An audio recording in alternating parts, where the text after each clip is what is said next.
Good evening. So, last week I had a nutrition consultation with my friend David, who is an expert in Chinese medicine and all sorts of things really. He's a fascinating guy. Comes at health from a Taoist perspective,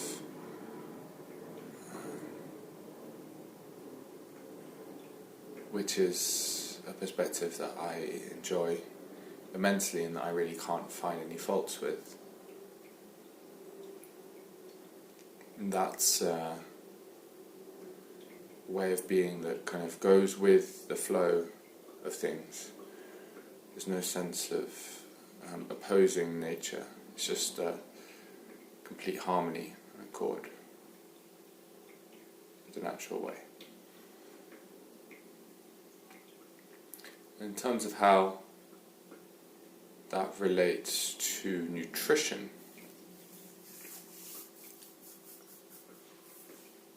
this is something I've pondered a little bit,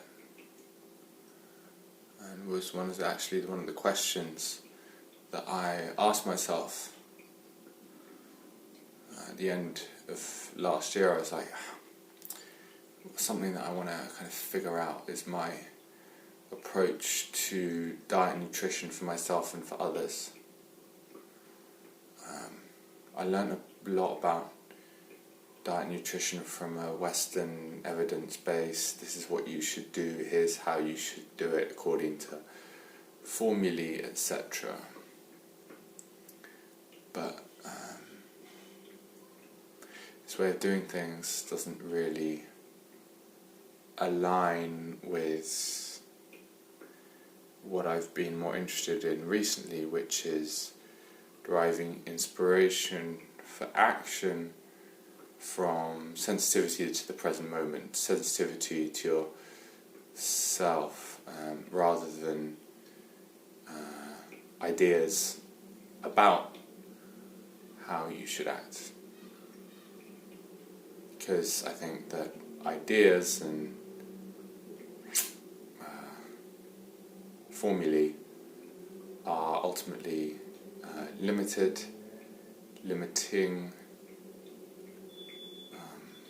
make us rigid. Yeah.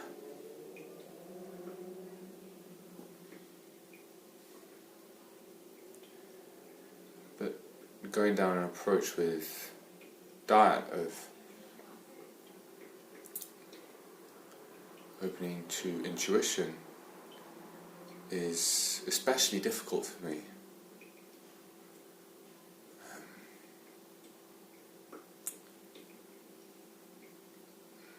Now, because growing up I was overweight, fat, I drank too much, etc. And I suppose I was acting impulsively then. And then I learnt formally to get into better shape and had some success. I got in better shape using these formulae.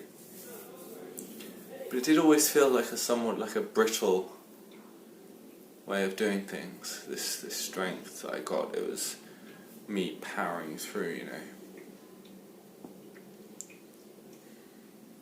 And in using formulae and research to inform my food choices, I learned to disregard my own intuition. It was like literally consciously being like, okay, I'm not going to listen to my body because my body is wrong.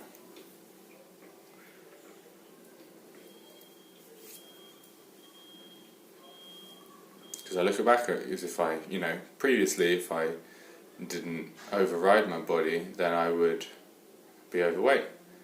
I noticed that whenever I didn't follow these rules, then I would put on weight again. So I was constantly running away from impulse. But now I see that there's a sort of a middle way between the two, middle way between impulse and discipline, which is openness and instinct. In exactly the same way that with the breath. People's normal breath tends to be quite shallow.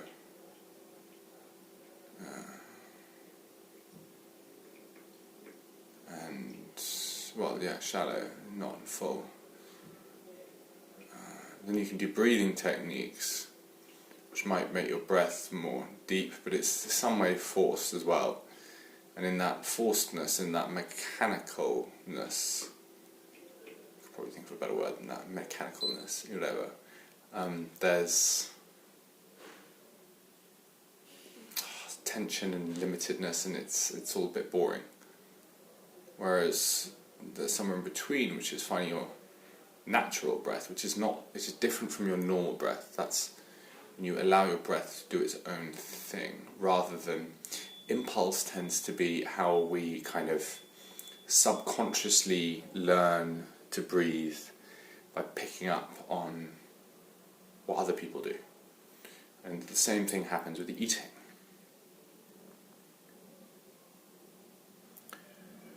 So, intuitive approach, a really intuitive Taoist or Buddhist approach to eating is something a little different.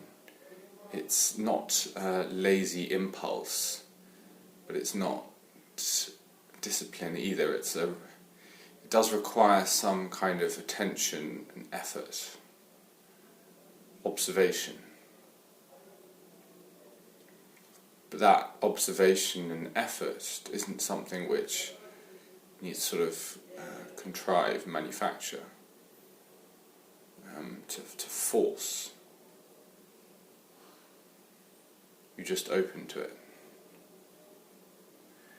And I've got to say, I've got a lot of work to do in this respect, because I've spent years really ignoring my hunger signals, my stomach. Yeah, to the extent that, I'm very good at fasting. I can eat, go long periods without eating, but at the same time I can binge and I can really not know when to stop. Created some rather unhealthy patterns of eating.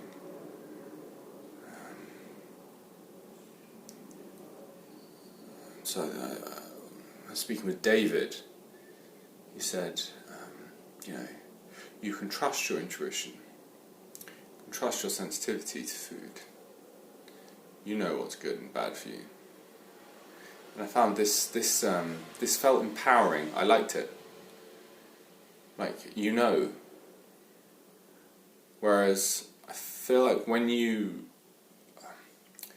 derive your decision making in terms of nutrition from formulae and diets, it's not empowering, because these formulae they scream, you would make the wrong decisions without these formulae. You don't have the knowledge, the means to do this yourself.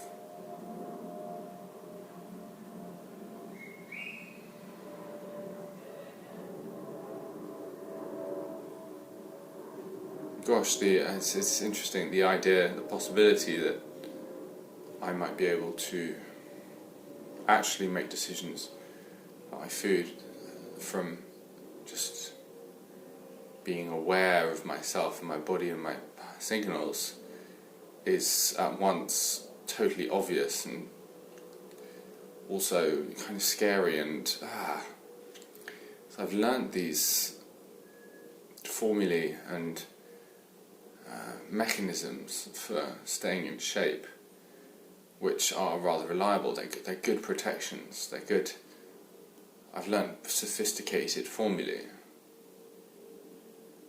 and yet I do have a sense that perhaps, in terms of my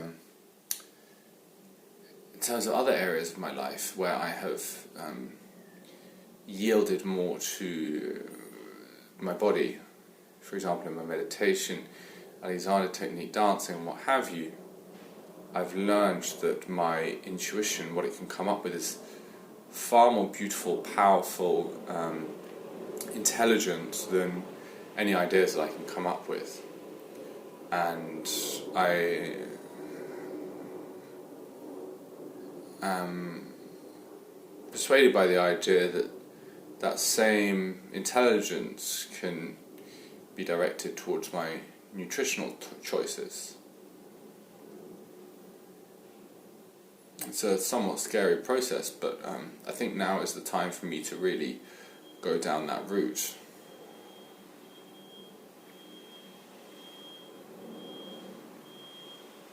Time to play around with things, see what works, what doesn't, actually listen to my hunger signals, to take a look at how foods make me feel.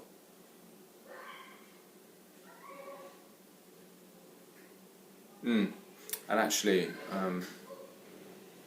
could resurrect my notebook in that respect.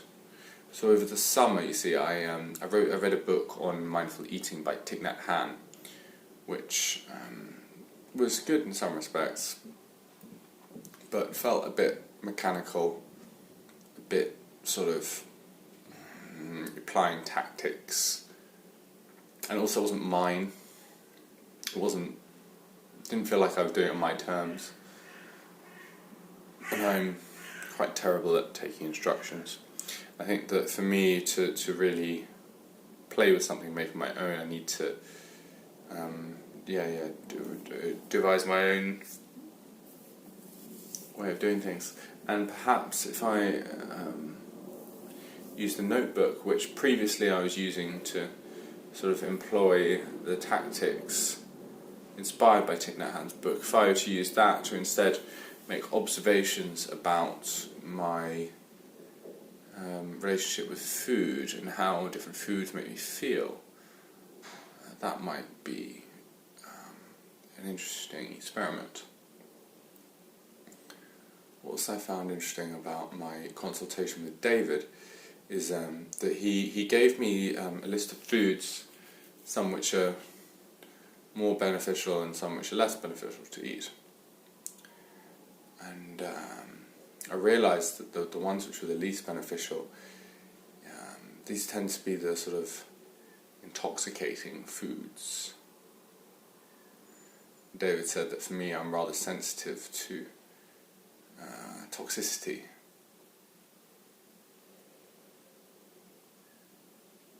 For example, caffeine, I get a terrible hangover the next day.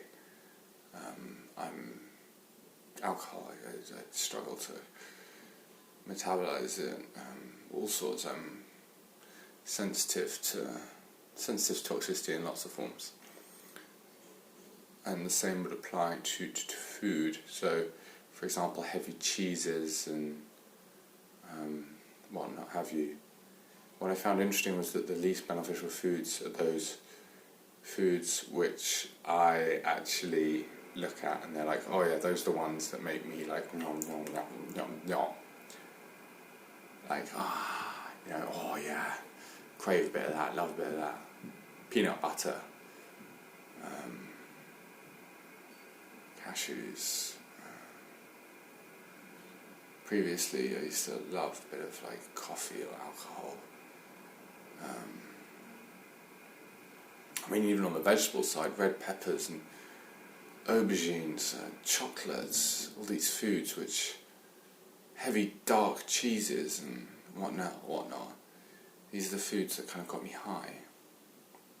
But actually, when I think about it on reflection now, what does high mean? High means that you crave them because really they numb you. They block off your senses. They're toxic. They shut off your emotions. I think that is what David's getting at with his nutrition recommendations, he's saying that actually those foods which are a little on the toxic side or intoxifying side, they're not so good for your body.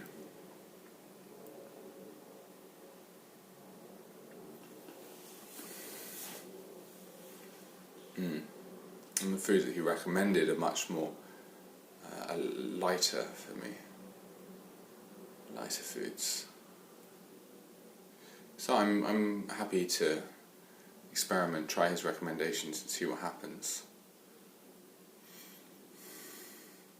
I have a suspicion he might be right. Yeah, and a suspicion that not medicating myself with food might help. Also, I suppose I've noticed that what I've been doing with my positioning of my meals is I've been positioning them so that in the aftermath of the meal I'm not really doing anything that requires my brains. Or, I don't need to be at my best. So I usually position them in the middle of the day, because in the afternoon I don't really do a great deal of meditation or, I can go to the gym, but that's good. Have the food gives me a bit of energy. Whereas maybe with this new diet, this diet that's not so intoxicating, I won't have that so much of a kind of that numbing, intoxicating effect these foods give. Well,